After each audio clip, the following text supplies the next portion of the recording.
I learned that if we didn't shoot duck, like if we weren't killing them, I still really wanted to go, and I realized that the way I processed those things and the way I processed the hunting was different than everybody around me. And I didn't say it out loud. Like back then, I always just wondered, like, why do I know that, like, the way I feel about this sport is different than everybody around me, like all of my friends and my buddies.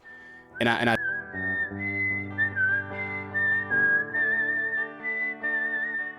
These are stories of outdoor adventure and expert advice from folks with calloused hands.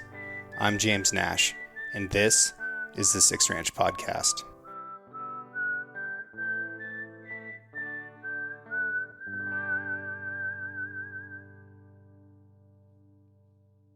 For those of you out there that are truck guys like me, I want to talk to you about one of our newest sponsors, Decked. If you don't know Decked, they make bomb-proof drawer systems to keep your gear organized and safely locked away in the back of your truck. Clothes, rifles, packs, kill kits can all get organized and at the ready so you don't get to your hunting spot and waste time trying to find stuff. We all know that guy. Don't be that guy. They also have a line of storage cases that fit perfectly in the drawers. We use them for organizing ammunition, knives, glassing equipment, extra clothing, and camping stuff. You can get a 2-drawer system for all dimensions of full-size truck beds, or a single drawer system that fits mid-size truck beds. And, maybe best of all, they're all made in the USA. So, get decked and get after it. Check them out at decked.com. Shipping is always free. What's the ultimate duck hunting breakfast? For me, I think my favorite is just like cooking on the boat. Like, not like, a lot of people go duck hunting and they cook in the blind during the hunt, and that's cool. You can do that. But I really, because we hunt public, so we're out there early, and we'll just have like one of those Coleman propane tanks with a flame on them. Just put like a pan on it. Yeah. And we just cook jalapeno and cheddar deer sausage. Yeah. And my buddy, he's got one of them old biscuit makers. Like it's like a, I don't know, it looks like it's an oval with a wooden handle that closes on top of it. And it's a biscuit maker is what it is. Really? Yeah. And we'll throw the jalapeno cheddar sausage in that, cook it. And then when you get the jalapeno cheddar sausage out, it's just a bunch of grease in the bottom of it. Mm-hmm. So we take the bread, like a hot dog bun, and try to fry the hot dog bun a little bit with the grease from the sausage. Dude, I promise you, your cholesterol probably goes up or something. and I promise that it's not good for you. Like, I've probably stolen years of my life from eating it for breakfast. You're incredibly fit, though. Like, you look like you're ready to get up on a stage and start flexing and posing. I'm not. I'm not, but I'll eat a jalapeno cheddar deer sausage cooked in a biscuit thing with bread fried with it. And then you dip it in the grease while it's still hot, and you eat it like it's a au jus, Yeah. Like, it's horrible for you, dude. It's not good, but it's delicious. Yeah. I think duck hunting breakfast is always it's always a fun thing. And a lot of times it's after you've got your decoys thrown out. Yep. And, your blind's brushed, and, you've got a little bit of time before shooting light starts. Yeah. And, you might hear some birds whistling over the top. And, it's pretty special. I make like a pile of breakfast burritos at the beginning of the season and wrap them in tinfoil, and I'll heat them up in the house before I leave. And I've got a little hand warmer thing that's like a muff. Yeah, like the football players use or whatever. And I'll throw that thing inside there, and it insulates it and keeps my breakfast burrito warm while I'm throwing out decoys. And then I've got a warm breakfast burrito to eat with my coffee, and my little hand warmer is warm from the burrito. Yeah. Dude, so do that, but then put a hot hands in there. And not the little bitty little hot hands, like not the ones that are like this big. Yeah. The super warmer. The big dogs. The big one. Not the ones with adhesive on them. Those are terrible. And it's because I don't know what it's like when you have the adhesive. I've tried them because I've bought the wrong one before, and I'm like, it's the same size, it's gonna work. Nope. and it's like it doesn't let it move around the way it should. But those big super warmers, they're life changing, dude. Like, so I've got bad circulation in my fingers, and I'll make sure that when I have those, I'll have them either, dude, if it's under 50 degrees, I open a pack of hand warmers, because like running a boat down a river or get so your hands cold. wet, Yeah. any of it, like I can't, there's days I can't get the circulation back. Yeah. But if I keep those big hand warmers on me, I'm good. You know, if one hand gets cold, I just shove it in a pocket or something. But if you have one of those hand muffs, like for your waist or whatever that you're using, you throw a super warmer, body warmer in there, it's a different game. Like almost too hot. Like it'll get almost too hot. Well, right now we are at 10,000 feet elevation at Parcher's Resort. Excuse me. You know how I remember that? How's that? Like if you're parched. Like parchment paper, yeah. Well, no, like if you're parched, like you want to drink because you're Okay. too high of elevation. Facts. We all need to be drinking more water out here. So we're at Parcher's Resort, which is up from Bishop, California in the Sierras. We're at the second decked Ambassador Rendezvous. I had a great time at this event last year. You didn't get to make it. But what's cool to me about this is that the ambassadors that work for Decked are at the top of their game from all different games, right? Yeah. So we've got tarpon guides, we've got steelhead guides, we've got you as the waterfowl expert. I wouldn't go that far with it, but yeah. You know, we've got, you know, the superhuman that is Danny Bolton. That dude. We've got professional mountain bike racers. We've got trophy truck racers. We've got a professional skateboarder. Storm chaser, bro. Yeah. And we've got Ricky Forbes. We did a show with Ricky last year. Big year for Ricky because the movie Twister's coming out, and that's what he does in real life is chases down these monster storms and takes incredible photos and videos of them. Yeah, really interesting group of people that all kind of center around using trucks to do their job, organizing and protecting their gear in deck systems in their trucks, and then sharing like the hard use that they have for these items, and then trying to develop products further. So we had the VP of product development out here, and you know, he's listening to all of us. Pretty freaking cool. We've done some fishing. We hiked up to over 11,000 feet yesterday and fished a high lake. Caught some fun. Brook trout and some rainbow trout. Did some rifle shooting instruction, and everybody got to shoot rifles for the first couple days. Got to do some racing around in Chris Polvarde's super side-by-side. Yeah. That was interesting. Just been awesome. That was new for me, man. I was pumped about riding it, but I get motion sick, like in a regular vehicle sometimes, if I'm reading a book or looking down too much. And I knew better, but when we took off, I had the visor down on my face, and a lot of it's just airflow. Like if I can have wind hit me in the face, I'm good. But I cut that off pretty quick, and that was a terrible idea. And we got way out, and we're running. I mean, this trophy truck, you're doing, I mean, you're only getting up to about 55 or 60, but like if you look over to your right, there's several hundred feet of a drop off within, I mean, inches, 24 inches, 2 feet. Like if a rock gets, if he hits a rock hard, you're gone, So, but I trusted Chris, I did, and we're running and we're riding and we're going around these curves, and you come out of the curve, he's on it as soon as you come around. I mean, halfway into the curve, he hits the gas and you're coming out. So, and I love that, my head doesn't though. And we come around that curve, man, and I felt it. And he's like, anybody want to get out? If you feel sick, if you get scared, and I can handle like I might die part. Like I'm good with that. But that motion sickness thing, dude, it gets me. Yeah. And Ricky was riding with us, and Ricky at one point he was like, "Hey, Pavlari," I don't know how to even say his name, like Pavlari or whatever. Chris, will you pull over? I want to get a shot of you riding, running through this curve. Cool. He did it. And then we got to another point, and I was like, guys, can we stop? I got to get some air. I'm hurting. And we were sitting there hanging out for a minute, and then we swapped. I was in the front seat, and I swapped to the back. Ricky got in the front. We take off, and I don't know how much farther we made it, but I I raised my hand, kind of like I was like, guys, we got to pull over again. And he did. And I'd already loosened up my helmet because I knew, like, if we got to pull over again, it's happening. It's bad. Yeah. So we did, and I got out, and I, separated myself from my breakfast. And, we and it was all over with. I got done when he let me ride back without my helmet. We just went back way slower. Like, instead of doing 55 to 60, we were like 20, 25, like easing along.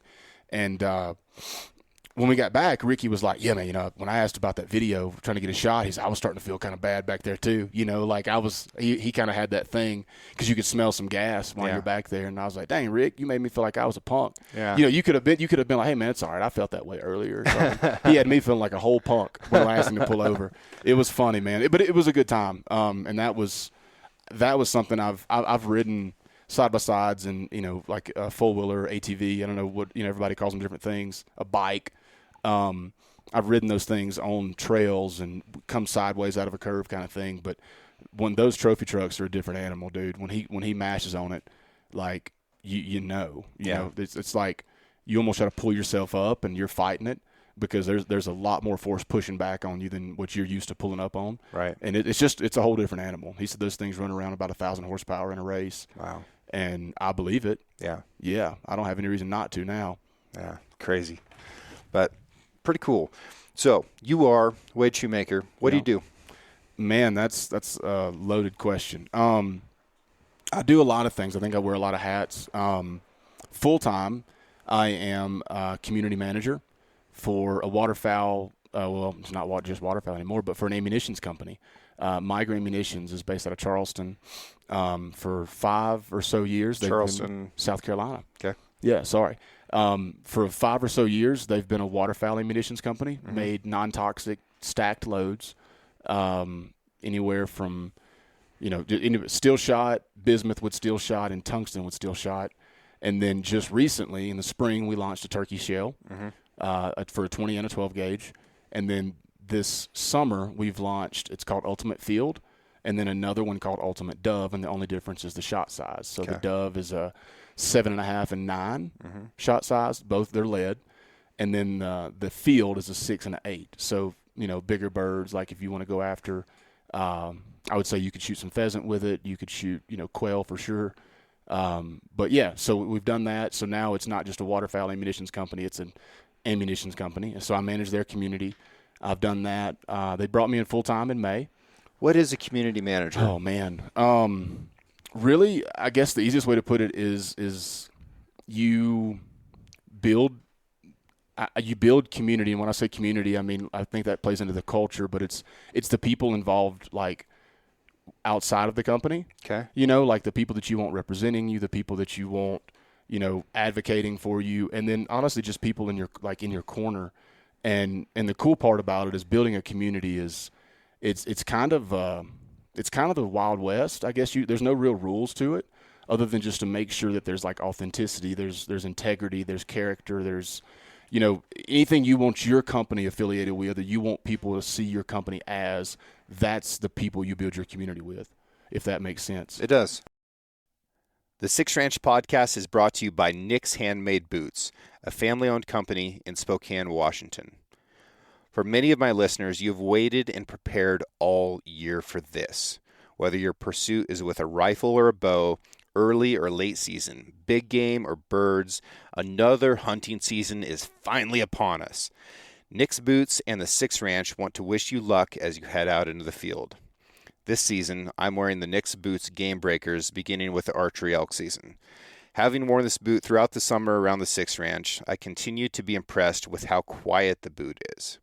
The rough-out leather laces, and 365 stitch-down construction create a simple boot that is supportive, durable, comfortable, and most importantly, quieter than most synthetic hunting boots.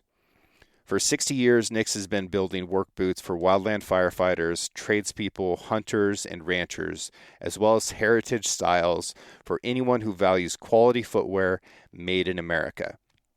Visit nicksboots.com today to find your next pair of high-quality American-made work boots. Add a pair of boots and a work belt to your cart and use the code 6RANCH. That's the number 6 and the word ranch to receive the belt for free. Yeah. So what do you look for? Say somebody is a waterfowl hunter. Mm-hmm. What are you looking for beyond that that makes you think, okay, this is a person that I think would be a good fit for Migro to work with? For me, man, I think authenticity is the biggest thing. And especially in a world of social media where like people want to be an influencer. And I said it, we were talking about something yesterday, but when I look at like bringing new people to the team, like obviously influencer is going to be a thing, but that's not everything. I think for me, it's like we want to find people who are influential but not influencers. And that's the easiest way I can put it. And I don't know if that makes sense to everybody, but the reality is there's a lot of people. If you're listening, it's like, think about the people around you who influence your life on maybe on a daily basis, maybe it's a seasonal basis, but they're influential in your life because you trust them, because you know they're living the life that they're putting out that they're living. And because of that, they're influential and no other reason.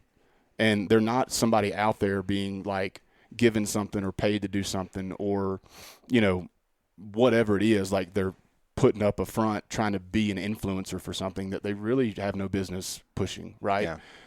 And that's one thing, not to get off of it, but like what I've learned or what I've really appreciated about this deck rendezvous thing is I didn't know anybody when I got here. I met you the first, like when we got off the plane, Yeah. right? Waiting for my rifles to show up. Yeah, Luggage. so like it's I didn't know anybody, and normally when I go to something like this, it's very waterfowl centric, and I know pretty much everybody there, whether they're in the industry or not.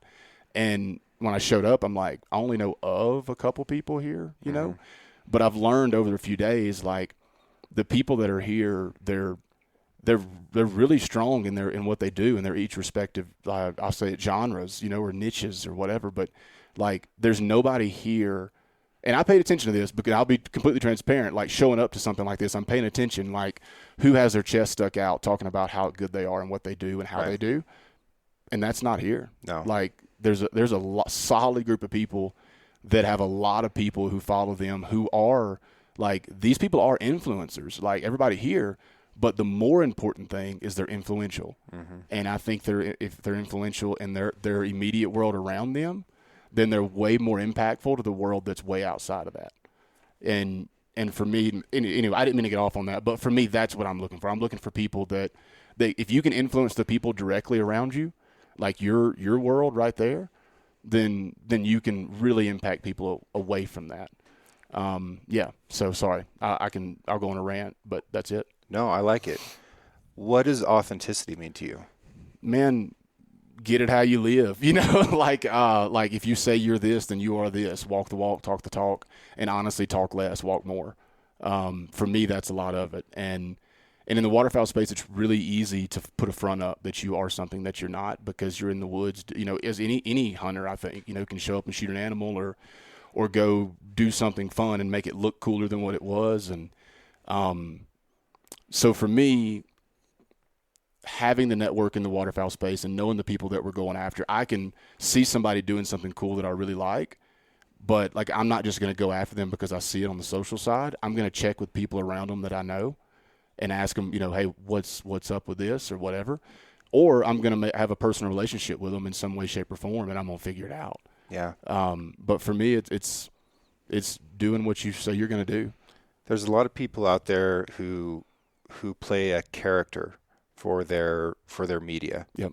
And like they have a personality that they've built up, and it's an act. Like what they're showing people is this constant act, and we've gotten to the point where in a lot of circles that's socially acceptable, and you'll talk to people and be like, hey, is so and so really like that? And they'll say, oh no, that's just a character. That's just an act. You don't know them outside of that. Yeah. And like, no, in real life, this is the way they are. And for a lot of people, that's really acceptable. For me, I'm incapable of it. Yep. So it's foreign to me to even consider something like that. And it's not acceptable for me. Like I far prefer people that are the way that they are and present the way they present. And I want to see their mistakes, and I want to see their failures and their struggles. And then when I see their successes, then I know that that's real too. Yeah. And in this world that we're in today, it's increasingly difficult to determine what's real and what's not. Mm-hmm. But it's still very obvious when something is authentic and Right. is real. Because I think we are better now than we've ever been at spotting those falsehoods. Absolutely. And that means that we're good at spotting and appreciating the rarity of that authenticity. Yeah. And I think you can tell by like what's like the fruit that's around them, man. Like if it's authentic, like you know quick. Yeah. And the people that are around them know. And a case in point, like I'm not going to say names, but I had a conversation about a guy that's very at one point, I don't pay much attention to him anymore, but at one point was very influential. Or very, very much an influencer, I guess I should say. I'm sorry. But very much so, but just the persona and the character that was played online was very, the word I'm looking for starts with an A. Just very brash and very Like arrogant. arrogant maybe, but it's not arrogant. It's just very I don't know, just very annoying. Yeah. Very annoying and very like whatever. You know what I'm getting. If you're brash and annoying, you're just hard to be around. Abrasive, maybe. Abrasive. Yeah, I think that could be it. But just very loud and. I'm thinking of all the words I can that start with A. I know, dude. I'm trying. I'm messing this up. But that was the online persona, right? And had a lot of attention, like really big, and has done really well for himself, and that's great. But we were talking about bringing new people to the team, and a friend of mine suggested this person, and I was like, no, not really. And well, why? I was like, well, this is what's going on, and on the public side of things, like people see this, and then they associate our brand with that persona. Well, he's not like that, away from social. He's really. I said I've heard that from a lot of people. Really, one of my best friends really likes this guy in his house, away from all that. And I'm like, I appreciate that. And I love that he is that kind of person. But the reality is the character that he puts out on social is the character that our brand gets affiliated with and associated with, whether he is different away. Right. So it works both ways too. Yeah. Like you can be this cool person online and do everything this brand needs you to do. And then away from it, just be a total jerk. Mm-hmm. We don't want that either. Right. But on the flip side, just because even if you are a really good person, if your character is just not, we don't want that either. We want you to be the same on social and at home. Yeah. And I don't understand why that is, why people try to do different. Like I feel like, and I've said it several times, like if you're just who you are, you're going to be a better version of yourself than anybody else. And you can be a better version of yourself by far 10x than you can ever be of someone else. Yeah. Like if you're trying to be act like this other person, like, man, say it louder. It's just one of those things, man. And I get, and I was raised, and I've got a background in public speaking, so like I do understand. If you hear something that somebody says, like absolutely take it, but make it yours. Like if you want to do verbatim, fine, but like the way you present it and the way you deliver, make that yours. So like, but with that, it's like on the personality side, man, the only person good at being you is you, and the only person being good at them is them. And if you want to be a watered down version of somebody else, that's up to you. But like, you're going to sell yourself short. Who's somebody that influences you in the waterfowl space? Oh man, that's tough. I think, and I don't know if it influences me. I think, it may sound kind of weird, because I've always like been the guy that just would want to be around people, and I've just honestly stolen a lot from people, like pieces of people that I really like pieces of personality, and I'm like, I like that part about that person, and that part about this person. Like chew the meat, spit out the bone kind of thing. Mm-hmm. And honestly, that's my whole life. I didn't know that's what I was doing, but like growing up, guys that were older than me or even younger, guys that are younger than me, like Chris here, he's a great dude and he's got some cool qualities. It's like, man, I can learn from anybody. I don't care if they're 15 years younger than I am or, whatever. Like, but I think if I don't know if it would be influence me, but I think a word would be like aspirational strong, but like if I could look up to somebody, and I'm really careful to do that because I don't like putting people on pedestals, but like Jim Ronquest, he is a guy. He used to work for R&T. He was, as far as I'm concerned, like one of the like public land guy, hunts the way I like to hunt, does it the right way. He now works for Drake Waterfowling. I don't know what he's doing there as a VP or something. But regardless, like he's a guy that's done it like on public. He's for whatever reason, just when I look at him and when I'm around him and like see the things that he's done, I've just always like, man, that's a cool guy, and he carries himself the same way every time you see him. Shout out to Jim. Yeah, Jimbo. And look, and him and Miss Rosie, his wife, man, first time I ever met her, she hugged me, and she's never forgotten who I was since that. And, like, for me, like, I've never forgotten her, obviously, but, like, very, very cool people, and I'm a fan of them. And I'm not saying there's not other people out there. I just, for him, he's like that. I think he's he's that guy because he does everything that's like the hunting side of things the same way I would. Yeah, man, I don't know. That's a tough question. But I will tell you, there's a multitude of people that I've pulled pieces from and put to my. I wouldn't say it my tool belt, but like I've tried to like take personality from a lot of places and like put that into me and know like, all right, well, this works. So why wouldn't I want that? Why wouldn't I glean from these people? Well, that's the power of leadership through example. Yeah. Because we naturally want to follow a good example. Mm-hmm. And if people are setting that a good example, then we're going to zone in on that. Yeah. And, try and bring that into our lives. I think that's why that leadership style is so fundamental and critical and important. What's the first duck hunt that you remember? So I've got probably a couple. I've probably got 3 different first duck hunts, if that makes sense. Yeah, tell me about them. So I grew up hunting squirrels. We'd shoot squirrels or deer behind my grandparents' house. Like they've got 40 acres, 50 acres behind their house. It's hardwood bottom. There's a creek that runs through it 3 different places. And I would shoot squirrels like crack barrel 410, me and my dad. I was like 7, I think, when I killed my first squirrel. I remember there's a picture on Memo and Pepaw's fridge, which all Memo and Pepaw, every Memo and Pepaw in the country has a fridge with pictures on it just about, and there's a little bitty one. I mean, it's the size, a fourth of the phone, like my little phone screen right here. And I think it's in a, I don't know what color the plastic frame is around it, but I'm in like a blue flannel shirt and some jeans, probably some rustlers is probably what I was wearing, some jeans, and I'm holding up a squirrel, like I was like 7 on my first hunt back there. But I said that to say through that we would shoot wood ducks off that creek that ran through that property. And we would say roosting them, but we didn't roost them. We just shot them off the creek at any time of the day. But that my first duck hunt was shooting wood ducks off a creek behind my grandparents' house. That's a quick duck for a first duck. But and I didn't shoot it when I was 7. I was older. I don't remember how old I was when I shot my first wood duck.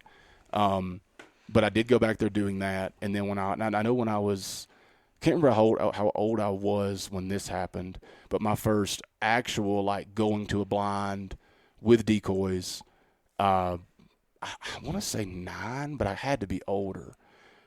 I don't know, man. The picture is, my cheeks, I still got a bunch of baby fat on my face, and I was just an ugly kid. And just like this big puffy face, and it was bad. I had the chili bowl haircut kind of thing. And dude, I had good hair, but that was about it. And Pepaw, he got in a lease in Northeast Louisiana. And back then, hunting in Northeast Louisiana used to be like Mecca. Like it was incredible. Yeah. And you'd shoot, as many mallards as you wanted to shoot in a rice field out of a pit blind. Well, Pepaw got into this lease because his buddies and his cousins were doing it, I guess, and he just, I was his like right hand man. I was the oldest grandchild out of all of them, and man, I didn't expect to get that way. Yeah.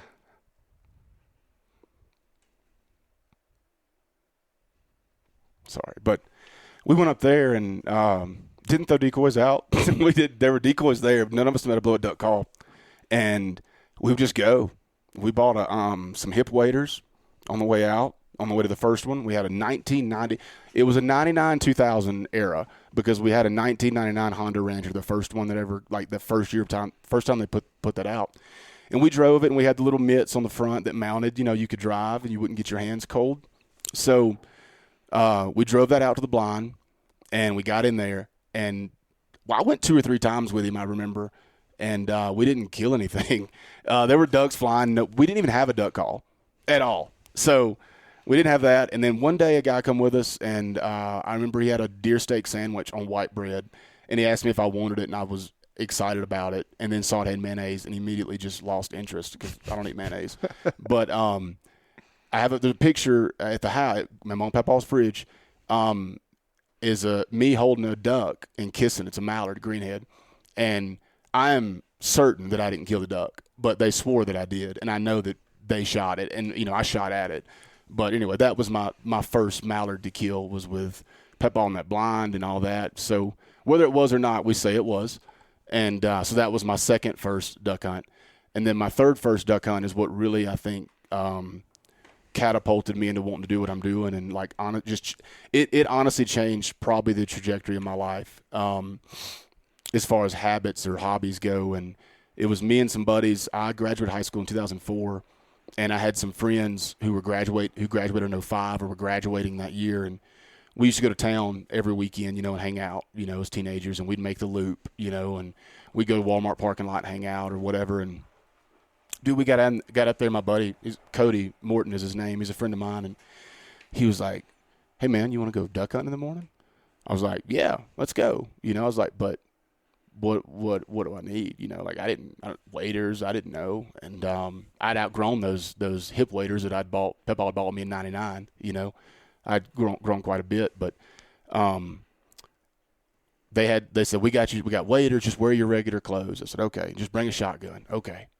So I did, and we called him, his name's Alex is who we went with, Alex and Cody. We went on this first duck hunt. We called him Rainbow, and I don't really know why everybody called him Rainbow, but I have my suspicions, but we went, he pulled out these waders, and it was like these plastic waders with that you put your boots on over, Okay. And I had a pair of boots that were about a size too small that I could put on, because the only lace-up pair of boots I'd ever owned, which was weird to me because even like I've owned rubber boots my entire life, just about up until 4 or 5 years ago. Since then, but anyways, I think they were size 8s. I don't remember, but they were too small, short of the long, and I had to put them over those waders to go hunt. And we hunted some public back home, and man, it was very, very cold. I do remember that.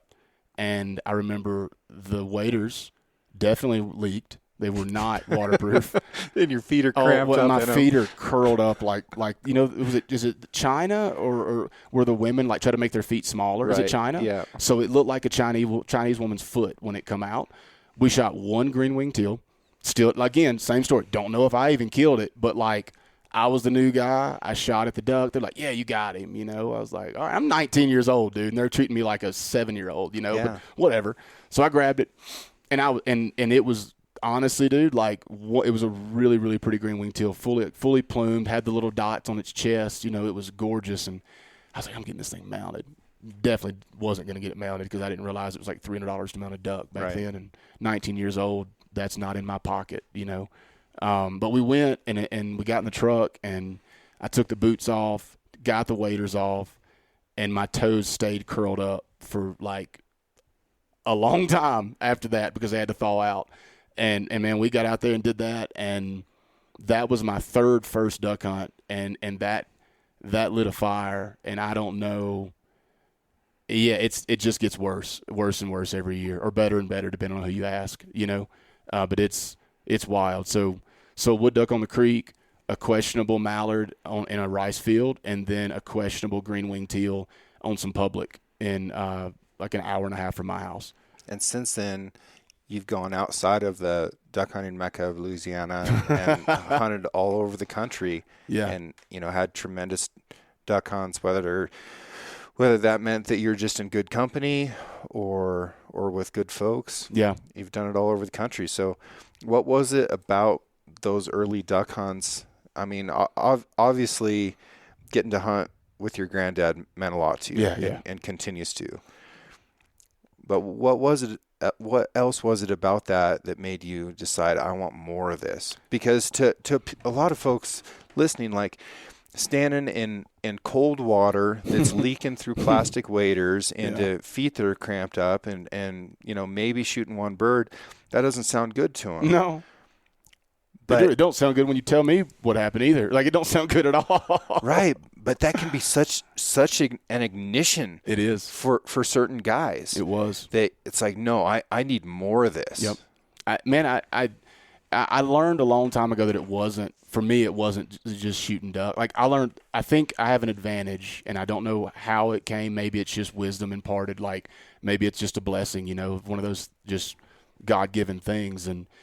But I learned early, even when we were shooting ducks pretty good. Like, when I first started duck hunting, there were way more ducks in the area, and I know that for a fact because we had no idea what we were doing, and we were still shooting a lot of ducks. But I learned that if we didn't shoot duck, like if we weren't killing them, I still really wanted to go, and I realized that the way I processed those things and the way I processed the hunting was different than everybody around me. And I didn't say it out loud. Like, back then, I always just wondered, like, why do I know that, like, the way I feel about this sport is different than everybody around me, like all of my friends and my buddies. And I still don't really have an answer of how I knew it was different, other than just like maybe the optimism after, during, and before.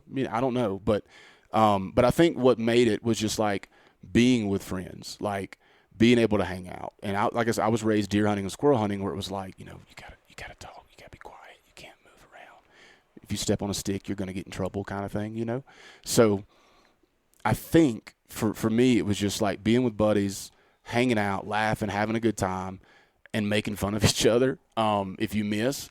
But that's got to be it, dude. I mean, just being around the experience. And now, maybe I'm getting ahead of myself, but now it's, I was talking to Casey yesterday, and I think it was Casey, but I was just telling him, like, man, and Matt too, Matt and Casey. I remember talking to him, and it's like, if I go to it like a destination, or if I go to a certain spot, me and you talked about this the other day, like the eider and stuff like that. Mm-hmm. It's like, I know that the mallard duck is like that's the duck that I want to go after no matter where I'm at. I just can't not want to go after mallards. But where I'm at and how I do it and what's going on is the driving force behind that, not that I'm shooting the duck, right? So now that I've gotten, I think the experience of just being out there and seeing new things and doing it different ways, I think really, really kind of helps. I don't know. It just kind of helps me see it different every time, I guess. I don't know.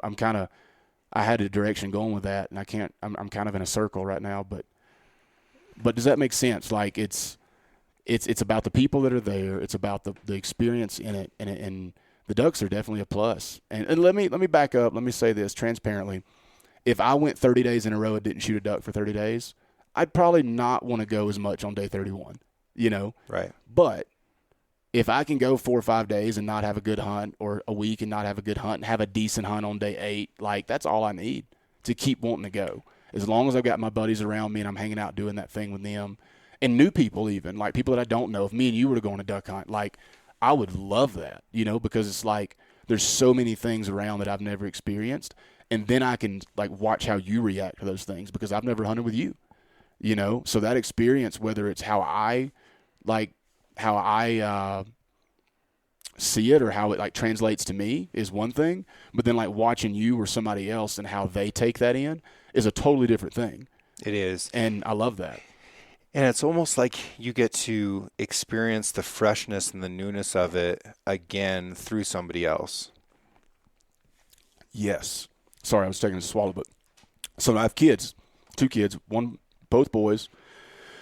One's 5, one's 7, and I have a niece, and I think I've mentioned her to you and everybody else up here because she's like raised her till she was about 3, and me and my wife did, but she's a different category than most everybody else's nieces, for me. And I've got to take them hunting a lot, and My son, my oldest son, he gets to go with me. He goes to public with me sometimes now, and then, but all the time, if I go to the lake, if I'm hunting the lake blind, like he's going, and unless it's like testing at school or something. But Right. he misses school for it too. Like I do pull him out, Yeah. and I tell the teachers when I sign him out when it says reason, I said hunting. Like I'm not going to lie to him, but the reality is like seeing him go out there and like just. We got a little stool or something or bucket, or I can't remember what it is. It's changed throughout the years, but he'll stand on it, and he is just out looking out the blind, like if we're in the blind. And so our blind is we have a camp in central Louisiana, and it's on a cypress lake. And when I say cypress lake, I mean it's a lake with a lot of cypress trees in it. And a camp in Louisiana is different from the way a lot of people use the word camp. And depending on what part of Louisiana, yes. Yeah. So our camp, you pull up, we're on a something loop road, and you pull in, and you pull up, like it's a little pipe gate. You come in, and we've got a little, on the right-hand side, there's like a metal shop, like a I don't know, it was just a metal shop, metal roof, walls, and back, but it's an open front with a pipe gate on the front of the shop. Then we've got a lean-to shed beside it that we store our decoys and a boat. And we've got 2 other boats in the other one, one is my dad's, one's my papa's. Oh, the tractor's in the other one. But then sometimes my uncle puts his boat there too. So, and then the camp itself, we also have a portable building on the left side of the property, right by the road, that's got like a washing machine, dryer, a lot of random things. Like it's almost like the junk drawer in your home. That's the portable building. It's just kind of like, oh, we'll see if we got it or not. Right. But the camp itself, we started building it in 2011. We pulled up, and it was a bunch of two by 12s laid on the ground with some I-beams, and we just drilled holes in the I-beams, drilled holes in the 2 by 12s, and that was the start of the camp. And we got the whole floor built on the I-beams. We used some chain hoist or motor hoist on chains, and wrapped around some limbs, and one was wrapped around a limb, and one was wrapped around a tractor, I think. But the camp is on 8-foot stilts, so we had to pick it up with 2 motor hoists. It's probably not the safest thing, but whatever, we did it. And then when we set it on there, Duncan, which was Pepaw's best friend, he died a couple years ago. He welded the I-beams to these pipes, the stilts, and these are like big pipe. And then we built the camp on top of it. And then we had a guy, Melvin was his name, and he came in and did the work that we're just not good enough to do. And we built it literally from the ground up in 2011, 2012. And you can walk under there. We've got an outdoor kitchen under it now. There's grills. There's like patio furniture. There's swings. And anyway, that's our camp. And so a duck camp in Louisiana is a cabin in the Northwest. Yeah, I mean, I think so. And it honestly, like, picture if you took a single wide trailer and set it on stilts. Yeah, that's kind of the size of it, and that's kind of the floor plan we went with. Except it's a solid. Nice. It's not going anywhere. No. And then you go down the hill, and you have to build it up on stilts. If you don't know, like, the reason you have to put it on stilts is insurance, because water rises and falls based off the river, and when that river backs up, the lake comes up, and you have to have it 8 foot off the ground before they'll insure you. Is this the Mississippi? No, so it's a little Beff River is the name of it. It's a little tributary. It actually flows into the Washita River. Okay. And then the Washita goes down and goes into something else, then it goes into Mississippi. But the Mississippi's probably 2 hours east of where I live. Gotcha. It is 2 hours east of where I live. But we've had it come up where the water's under the camp, and we live, I mean, it's an acre. Well, we got about 12 acres there now, but from the camp to the lake, we're at the top of the first acre that we ever bought there. And at the bottom of the hill is where the lake is. And that lake is backed all the way up under the camp before. And we're talking, I mean, 10 to 12 foot of, rise. And you had to park your truck at the end of the road and drive a boat to the camp before. So that's why it's got to be up. But we've got a boat ramp there, and we launch the boat from the camp, and it's just a big cypress lake. We've got a boat road because of all the stumps. We've got stumps marked with, like, metal poles with reflectors on it. You run the boat. You make sure you don't hit the stumps, especially if you're an outboard, because you're done if you hit it going wide open. And, man, we pull in. We've got a pontoon boat It's a 20-foot long pontoon boat that we just ripped the whole top off of it and built a blind on top of the pontoons. And when you pull up under we call it a boat shed, it's just an overhang on the back side of that thing. And your boat's in there hidden from anything that flies over, and you've got it brushed in with like cypress moss and limbs and all this other stuff. And man, if you look out, we've got 6 shooting windows, and you're looking at a couple hundred decoys that stay there the whole year. You put them out before and pick them up after, and you've got so your decoys float out all year long? Yeah, we leave them sitting there the whole time because you're putting a couple hundred decoys out in anywhere from 8 to 12 foot of water. Ooh, I've got questions. Yeah, well, I probably don't have a good answer, but I'll try, So when you're setting out a spread that is going to sit there all year long, what are you thinking about in terms of like how you're setting that spread? You just thinking leave room for ducks to land. Yep. And honestly, like that's really it. I mean, like you people have different ways. Like the best way that I've found is like on the left side you've got a pod of decoys, and on the right side you've got a pod of decoys, and dead center you've got a pod of decoys. Okay. And sometimes that don't work, and you take that dead center one out and you just spread it, and you just got a couple of pods there, and the ducks will come in, and you leave the center of it open, and you've got to have it big enough for them to get in, like where they feel like it's room to land, but you don't want it too big to where they feel like something's up. Right. And then in the middle of those pods you've got square tubing stuffed down in the ground, so it's 8 to 12 foot of water. And then you've got to have that square tubing go down another 4 to 6 feet so it doesn't fall over, and that's your spinner tree. So you put your spinners in this square tubing, and you've got basically 3. You've got your square tubing that goes all the way down, then you've got a thing you sit on top of it that's got 3 branches, and so you can put 3 spinners on one square tubing. Gotcha. But yeah, you're looking out, and you got this wide open lake with cypress trees behind you, beside you, and you've hopefully got a big enough hole in front of you where the cypress trees aren't like clogging up. And man, it's lake hunting. It's flight days and a couple local birds that get tired of flying, but most of them just give you the middle finger. Like you ain't getting them down. Obviously, you're incredibly passionate and knowledgeable about duck hunting. I know you are about religion as well. Mm-hmm. Tell me what the two have in common.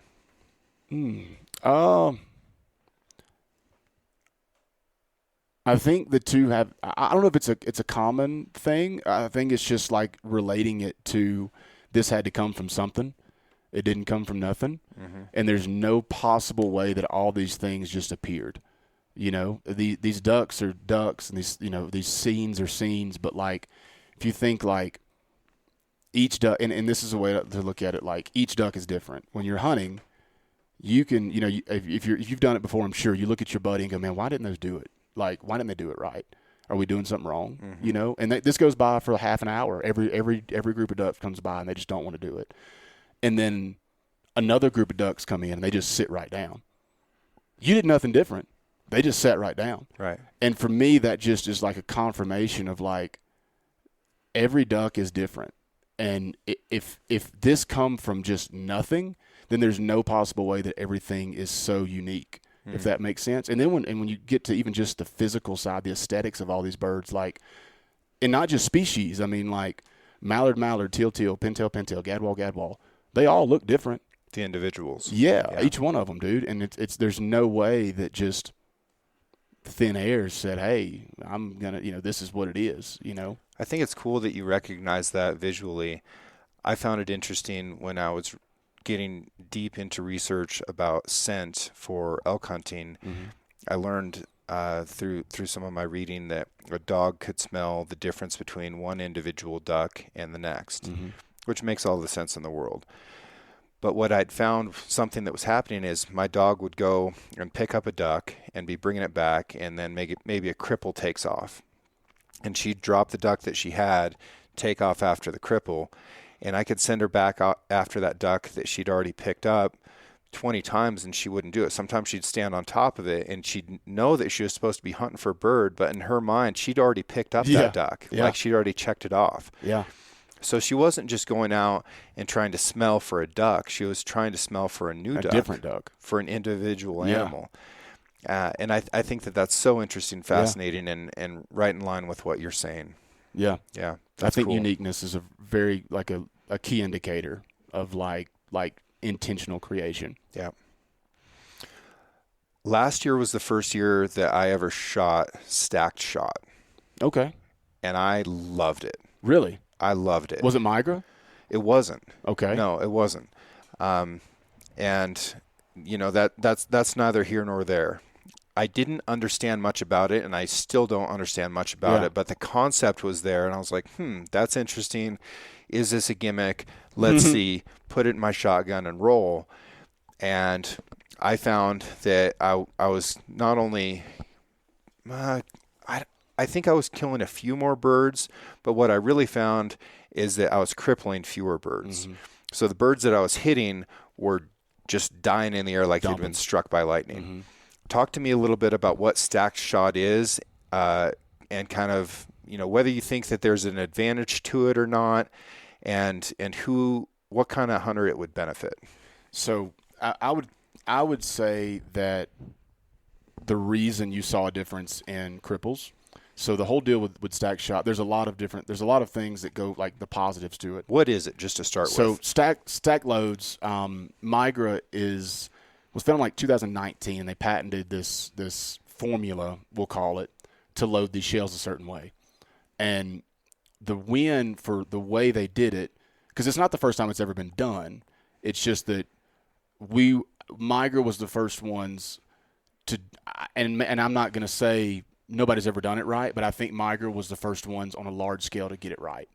The first, I know Remington had a stack load back years ago, and they just the technology wasn't there, and I never shot it, so I can't speak to it, but it didn't last, so. But what is a stacked load? So the stacked load is taking, to not be confused with blended or, something like that. It's not blended.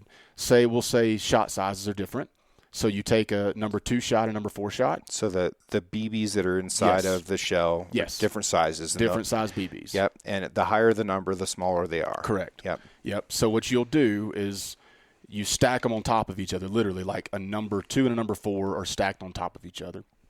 And the idea is you'll stack the smaller one behind the bigger one. Okay. The reason for that is if you think about drafting or like wind resistance, like if the wind's blowing out here, but if you go stand on the side of that house or that cabin that's bigger than you're not going to feel that wind anymore. Right. So there's no drag, there's no resistance, there's no chance to like spread you out as much. So you stack that smaller one behind the larger one to keep that wind resistance off that shot, off the pellets that are behind the larger one. That's super interesting. So the reason you saw less cripples is because the whole premise behind stacking shot is to shorten your shot string. So which I'm huge on. Right. Yeah. So when it's just number 2s, they're just going to get spread out, right? Like it's going to just keep going this way. But when you've got the 2 and the 4, it's still going to do that, but it's going to be a lot slower of an act. So when you hit that bird, it's with way more of the I want to say it's more force because there's more BBs in it. Like you're hitting it with the whole force of the shot. Right.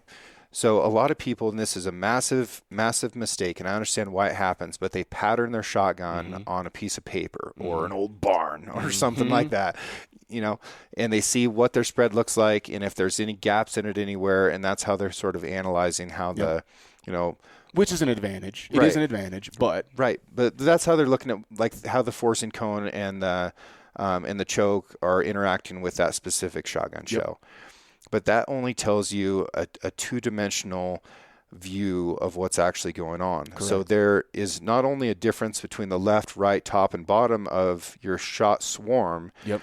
There's a difference between the first BB to get there and the last BB to get there. And typically, the longer your shotgun shell is, whether you're shooting 3.5 compared to 2 3/4, your 3.5 is going to have a longer shot column than your 2 3/4. Yeah, tends to be. Yeah.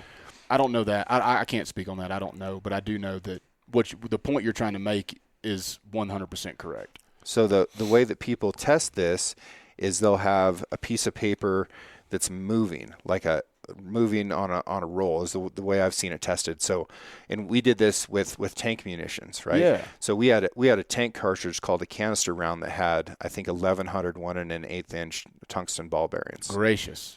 Oh boy. That was TSS probably. Like 18 weight tungsten. something like that. Yeah, that's nuts. Yeah, it was hell on like Honda Civics and stuff like that. So the way to test it is you have this sheet of paper moving, and then you look at the difference between the first shot that hits and the last shot that hits, and then you have an idea of how long your shot column is. Right. If you shoot out onto the water, you can also see that. Like you can see that your shot column, your shot string is really long. Yeah. I'd never considered putting that heavier shot that has more inertia because it has more weight per BB in the front, so that it can disrupt that air and create turbulent airflow with less resistance for those smaller BBs to fall behind. Right. Like that makes a lot of sense that there's more BBs hitting that bird at once. Like, yep. I love that. And that's honestly a lot of the reason why a lot of birds get away is because that shot string gets strung out so far that you may have 198 pellets inside that 30-inch circle you've been patterning, but you've only got like 33 getting there before the bird moves where you're shooting at. Right. You know what I'm saying? So like it just matters. There's a whole lot more force if you can triple that or double or triple that pellet count that goes to that bird. Like that's a win. Yeah. And that's where we set ourselves up. Wow. And funny thing, that founder makes so much sense. Our founder Drew, he's 36 or something like that, and I don't know where it come up, but it was basically a defense sector kind of thing where he got the idea for this because they stack loads like for people, like I mean, right. And there's a reason for that. Yeah. You can shoot farther, you can shoot harder, but like we made it to like make shots better.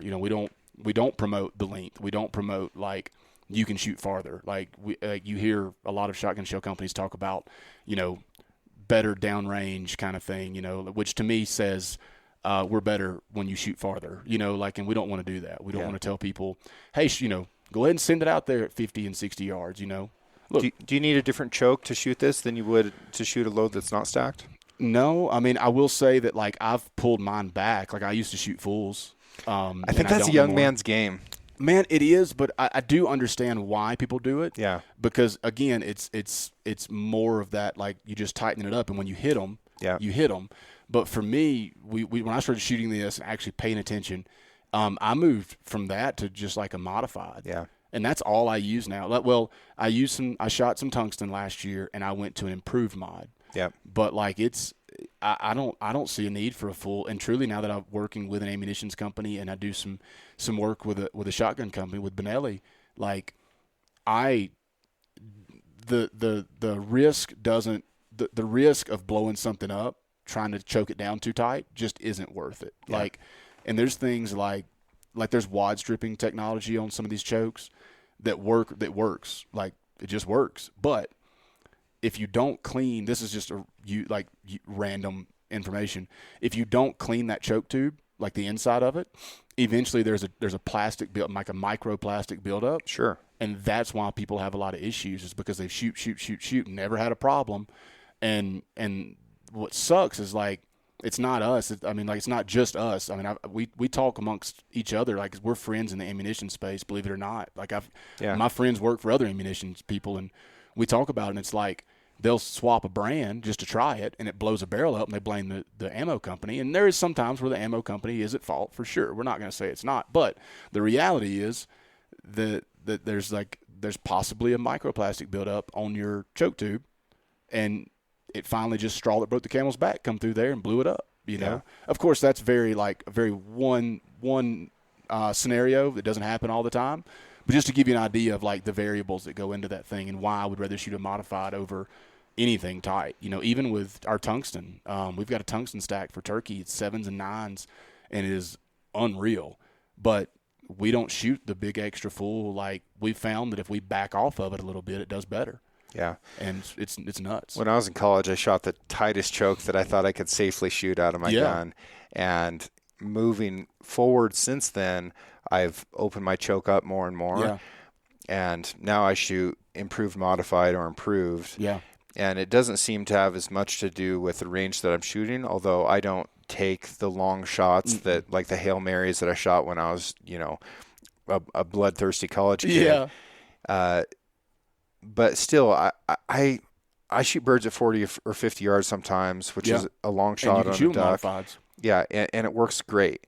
And then when I'm shooting that duck that's at 20 yards, I'm not ruining the thing. No. I've still got a duck to And- make a and sandwich for the next day. You are ruining them with a full choke at 20 yards. Absolutely. That's a fact, dude. Absolutely. So yeah, I do think it's a young man's game to overchoke, and you learn over time that you don't need that. Yeah.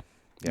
No, I don't disagree with that, dude. I've got a lot of guys that are, my age and older that still shoot fulls. It's just, but they've hunted like a rice field or something like that their whole life, and they're shooting, 40 and 50 yards is their normal shot. Right.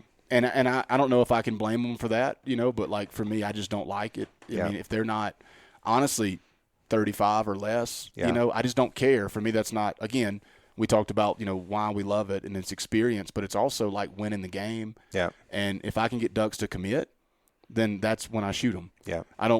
Have I shot them floating out or moving? Yeah, for sure. But honestly, like, people get upset at me that I hunt with because I won't call the shot a lot of times. I'm like, no, they're not where they need to be. Yeah. And I mean, I've got friends, if they hear this, like, they may or may not hear it, but they will vibe like, yeah, that's Wade. Yeah. And I mean, Wade, what are you doing? Well, man, what are you talking about? They weren't there. And it's just, if you want to shoot them while they're doing some other things, then you call the shot. Like, not being a jerk, I'm just saying, like, we do it to win the game. And that's also why, I mean, you didn't ask for this, but, like, that's also why if they land on the water while I'm hunting, I'm shooting them on the water. Because that means I won the game. Like, I fooled that duck to thinking I was a duck. Yeah. And there he is.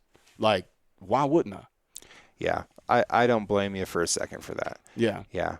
I think, sometimes like that can be a good way to go. Is water swat one of them, and when the rest of them get up, that's the way to go. Yeah. Dude. I've gotten into some discussions, and I'll say discussions. I've never gotten into a real argument about it, but they want to jump them off the water to shoot them because it's more sporty, and I get that. But like you also have the opportunity to like not shoot the duck, right, and wound it and let it get away because you're trying to shoot at a duck leaving, right, which is way harder than most people think. Yeah, especially if they're crossing. All of my really early duck hunting was done jumping ditches. Yep. We didn't have a duck dog, we didn't have decoys, didn't own a duck call.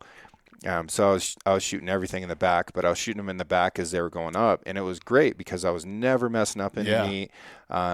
That's a relatively thin part of the bird as far as the way their feathers go, and getting really good shots on them. There's no fat back there, right? Yeah, and you're just going straight into vital organs, and breaking the back of wings, and it was fantastic. That is cool. But, I like that.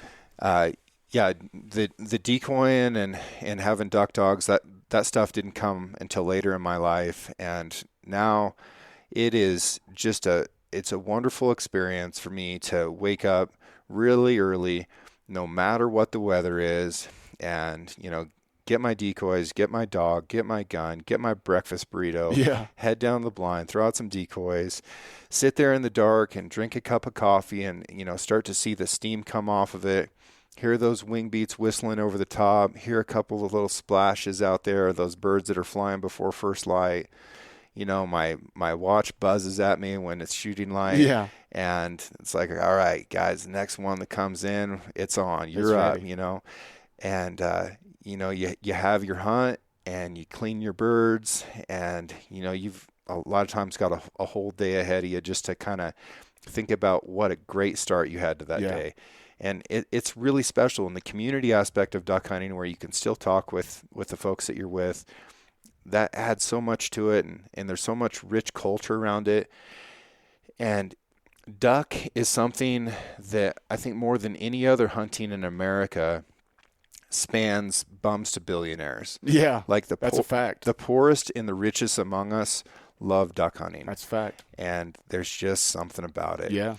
So what advice would you give to somebody who's listening to this show right now, who's never been duck hunting, and they think, you know what, this sounds like something I want to try? Yeah. I think the best advice, if you've never done it, and I know this is going to be like almost beating, like the same, or playing a broken record, but like find somebody else that has. Like, do not go out there on your own and think you're going to do it. One, you're not. If you're trying to go hunt, like, you're going to go out there and be upset. But two, it is not a safe thing to do by yourself, depending on like how you're doing it. So like the best piece of advice I can say is find somebody that does and just connect with them. They don't have to be local to you. You don't have to go with them, but like if you can, do that. But like learn all you can and glean all you can. And then truly like there's some great educational stuff on YouTube. Like look that up, whether it's how to blow a duck call, whether it's how to set a decoy spread. The amount of Google searches I did as a 19 to 22-year-old dude, like would baffle a lot of people, like how to set decoy spreads and how to do this and what about this situation and what about like this pond versus a big water versus a timber set versus a bayou type setting, like even dry field setups. Like that was foreign to me until I was probably 25, 26, like never done that before because we just hunt water back home, and it just learn all you can and then find, and if you can find somebody with like local to go with them. Yep. And never be scared to ask questions, because if you don't ask questions, you'll never know. And the reality is that if you hold back on those questions, it's going to take you a lot longer to learn what you need to learn. And man, just go, like find a way and go. And whether it's Ducks Unlimited or Delta Waterfowl or some other conservation group, get involved with them, and that will be a wonderful place for you to find that mentor who's willing to help you out. Yeah, I'll agree with that. I think so. And then also, don't get on Facebook and think everybody's telling you the truth. Just no. Don't go get on like hardcore waterfowler and think that's the duck hunting community. Don't get on, something else and think that's just the way it is. Don't get on the DU app that's the migratory tracker and think they're telling you the truth, because they're not. I mean, I'm telling you, I know they're not, because I've had local guys post on there. They didn't have names, but I knew the area they were talking about, and they would say these things about this area that were just asinine, like right. Not true. And I'm just like, the app was built out of a good place and with really good intentions, but it just gets hijacked by people that don't want you knowing what's going on in their area. And I get that too, from as a public land guy, you don't want a bunch of people knowing that you got tens of thousands of ducks and then everybody shows up at your place. But the reality is, like, man, make sure you find somebody that you can trust and have those conversations. I think that's great advice. Great advice. Well, Wade, I've had just a joy of a time getting to know you over the last couple of days. I look forward to an opportunity to either get you out to my country to duck hunt with you, or we meet up someplace else, and I'm sure that we're going to get to. Oh, yeah, it's happening. And, there's a lot of duck hunters here at Decked as well that are real passionate about it. I appreciate your passion and dedication to the sport. Yeah. And now we are going to go get out on a boat and hopefully go catch a few more fish. Maybe they didn't leave me. No, they're going to come back for us. All right, brother. Where can people follow along in your adventures? Oh, man. I'm at Wade Shoemaker on just about everything. Yep. Instagram, and that's where I'm most. I do more on Instagram than anything, and then Wade Shoemaker Facebook, Wade Shoemaker 5 on TikTok, which I don't do a lot of. Yeah. And Threads, which is the Instagram, Twitter. Yeah. I do get on there a lot, and just kind of peruse and write a few things, some one-liners that I don't put anywhere else. And if people are interested in the stacked shot, where can they find Migra? MigraAmmunitions.com is the website. We are retail only, so we don't sell it online, but you can look at merch, you can look at gear, and then you can find your local retailer on our website and just give it a shot. It's great. I'll never tell people that we are the best, but I will tell you it is my favorite, and I believe in it. And it's Migra, like migration, M-I-G-R-A. Yeah, the root word is migration, and Migra is what we went with. Cool. Appreciate you, brother. No, thank you, man. I just want to take a second and thank everyone who's written a review, who has sent mail, who's sent emails, who's sent messages. Your support is incredible.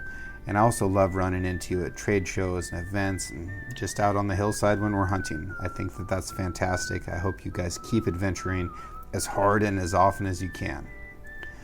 Art for the Six Ranch podcast was created by John Chatelain and was digitized by Celia Harlander. Original music was written and performed by Justin Hay, and the Six Ranch podcast is now produced by Six Ranch Media. Thank you all so much for your continued support of the show, and I look forward to next week when we can bring you a brand new episode.